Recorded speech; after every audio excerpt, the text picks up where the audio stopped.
mwenyekiti wa taasisi ya Lalji Foundation. Ni mara yangu ya kwanza kuja Pemba, na kwa kweli nimefarajika sana kuona ukarimu wenu na makaribisho mazuri ambayo mmetupa huku. Kwa kweli nimefurahi sana. Mheshimiwa mgeni rasmi, huu mradi ambao ulianzishwa huku ulianzishwa na Lions Club. Nadhani kama miezi mitatu au miezi minne iliyopita au hata zaidi.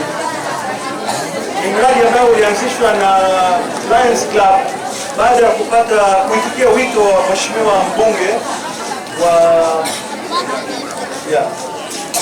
Kwa hiyo walivyoanza mradi huu wameanza vizuri, lakini wameona kwamba inabidi uboreshwe zaidi.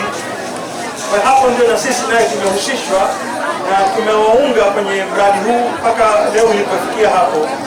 Kwa hiyo tumekuja leo rasmi kukabidhi mradi huu, lakini nasema ni neema kubwa sana kutoka kwa Mwenyezi Mungu, kwa sababu isingekuwa mradi huu, mimi mwenyewe binafsi nisingepata nafasi hii ya kuja kuwatembelea watu wa Pemba. Ni mara yangu ya kwanza, kwa kweli nimefurahi sana, na kabla ya kufika huko nimetembea kidogo mjini, nimeona mara ya kwanza mji wa Pemba.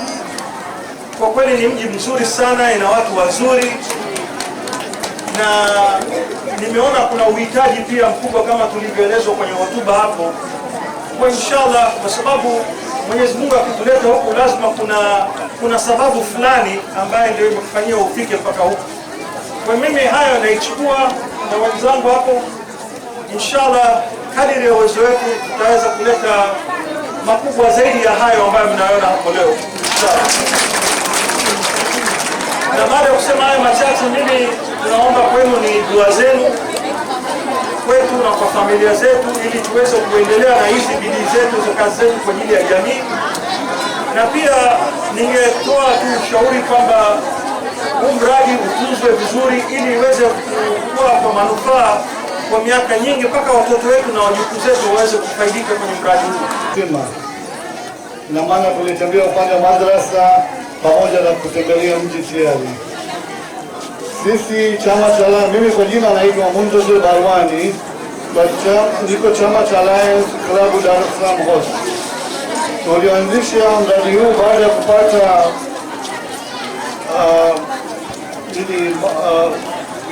wito kutoka kwa Mheshimiwa mbunge Ahmad Hassan Chande kwa kunieleza kwamba kwetu kuna changamoto hii, na hivyo baada ya kuja huku tuliona umuhimu wa kwamba kisima kidogo kiko kikubwa na nini, na hivyo tuwashirikishe wafadhili wenzetu Lions Foundation katika shughuli hizi.